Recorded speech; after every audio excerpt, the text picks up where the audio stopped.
President Trump's tariffs now in place on Canada and Mexico. Tonight, we'll hear from those closest to international trade about how they could impact local businesses and you. I think in this conversation, everyone forget about people. And we are hearing from one local group that helps refugees after the president hit pause on aid to Ukraine. We're tracking a round of scattered showers moving through the region. As they move out, expect increasing sunshine in the coming days as temps climb back into the mid-50s by this weekend. Good evening and thank you for joining us for KREM 2 News at 5. I'm Mark Hanrahan. It's good to have you here. I'm Whitney Ward. Canada will be implementing 25% tariffs against $155 billion worth of American goods, starting with tariffs on $30 billion worth of goods immediately, and tariffs on the remaining $125 billion of American products in 21 days' time. But in the meantime, our tariffs will remain in place until the U.S. tariffs are withdrawn, and not a moment sooner. Canadian Prime Minister Justin Trudeau reacting to the U.S. tariffs against Canada going into effect early this morning, announcing Canada's own retaliatory measures. Trudeau had previously said that Canada would target American beer, wine, bourbon, and home appliances, along with Florida orange juice, in response to the moves made by the current administration. And here locally, some companies are already feeling the tariff pressure. KREM 2's Shannon Mowdy is looking at the local impact tonight. Shannon, you spoke with a Pullman business that says they are already seeing shipment delays and rising costs. Schweitzer Engineering Labs does business in 170 countries and has long embraced free trade with Mexico and Canada. And now the founder is faced with making some sacrifices to keep those partnerships alive. Outside its Pullman headquarters Tuesday, Schweitzer Engineering Laboratories raised signs of solidarity. The bond that we have through free trade, through being neighbors. Neighbors now putting up defenses in a budding trade war. Dr. Ed Schweitzer says it's already having an impact on SEL. 3 trucks with the Pullman Labs electric devices made in partnership with Mexico stuck. And those are going back to U.S. electric power utilities and industry. They're sitting in trucks when they should be by now in the hands of their customers. And what for? Until we can do the math to separate the Mexican content from the U.S. content, something that didn't matter yesterday because we were all one under NAFTA. One of SEL's largest customers is the national utility of Mexico. Schweitzer says if that country responds with its own taxes, SEL will likely have to make sacrifices to stay competitive. Because of paperwork, because of arbitrary law, because we're the casualty of a trade war. We'll probably start making the equipment in Mexico instead of in the United States. Dr. Schweitzer says he'll do everything to avoid layoffs, something the company's never done.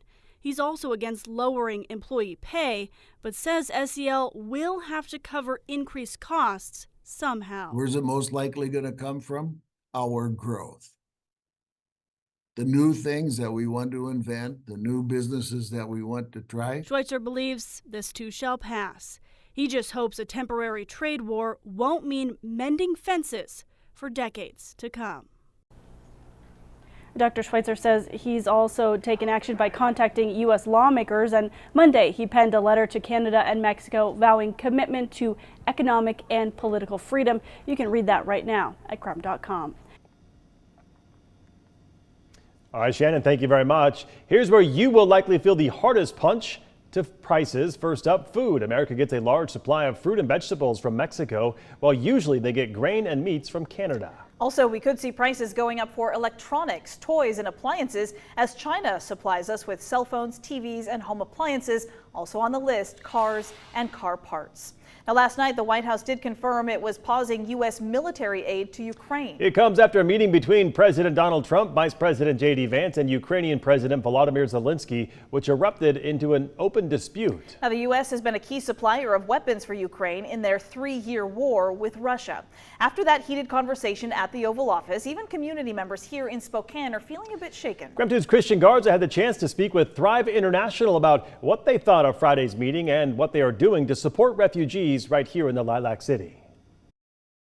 After recent tension between the U.S. and Ukraine, it's no surprise that it would be a topic of conversation going into President Trump's first address to Congress of his second term. Now, we wanted to see how local refugees and organizations helping those refugees feel about what's been happening nationally these last couple of days. Survive to thrive. That's the main mission for Thrive International, who help people coming to the country as refugees or asylum seekers. I was a resident here in a hotel. People like Hannah Salenko, who came to the United States in April of 2023 with her family to escape the war in Ukraine. When you leave your country and leave your nation, sometimes you feel like broken inside because you cannot help. Since it opened its doors 3 years ago, Thrive International has helped hundreds of people with transitional housing from across the world and have helped close to 1,400 Ukrainian refugees specifically. After Friday's heated meeting between President Trump and President Zelensky, Hannah tells me the local refugee community is feeling both positive and negative emotions. On one hand, she says they're feeling things like stress and humiliation. When it's happened in our office, whole people from whole community feel this objection. While on the other hand, they're seeing and feeling a sense of support from people standing behind them. Because we're feeling that we are people and we need to support each other. Our goal is to help them move from surviving to thriving. Jim Castrolong, the Policy and Advocacy Director for Thrive International, says following Friday's meeting between the presidents, Thrive is trying to navigate not only policies preventing refugees from coming into the country, but also giving hope to those utilizing the organization's resources. It's an uncertain time, and we're preparing for what that means, especially in the second half of this year. When asked about what President Trump would need to say during his address to Congress to ease their minds moving forward, Castrolong tells me that he hopes the resettlement program will be reinstated to help people get into the country legally, while Hannah tells me she just wants world leaders to remember that we're all human. If he will really take care about human of the world, not about interest, not about deal, Christian Garza, maybe it will be more positive. KREM 2 News. All right, let's talk weather now as we are seeing some chances of rain around the inland northwest, but for much of the rest of the week, things looking pretty good. Yeah, turned out to be kind of a rainy day, but after that, Jeremy says it's going to look pretty nice. Jeremy? It is. Check this out, though. That's Silver Mountain right now. Snow coming down up in high elevations. You have to get up over about 3,800 feet to find that snow, and things are looking pretty good. 44 degrees in Spokane with rain coming down, and that rain is slowly sweeping the region. It's simultaneously a slow moving system, but also a quick moving hit of moisture. It dries out pretty fast on the back end of this. Ritzville saw the end, a couple of scattered showers, but that's all in the matter of a half an hour. That's how quick this is moving. I think we're in it for another couple of hours here in Spokane. That's just how slow it's moving. Remember, two sides of this coin, sword, whatever we want to call it. I think this rain kind of persists through about 8 p.m. and then slowly works its way up into the mountains as snow overnight. Because of that, I think you squeeze out a little bit more in the mountains, a couple inches of fresh snow, and then it's all about calm conditions and sunshine. Tomorrow looks like it offers a little more cloud cover than we initially thought, but Thursday, Friday, sunny and 50s once again. Sounds good, Jeremy. Thank you very much. Coming up in just 9 minutes, we are taking a look at recent moves by the Trump administration before the president's address to Congress tonight at 6 o'clock. Stay tuned. We'll be right back.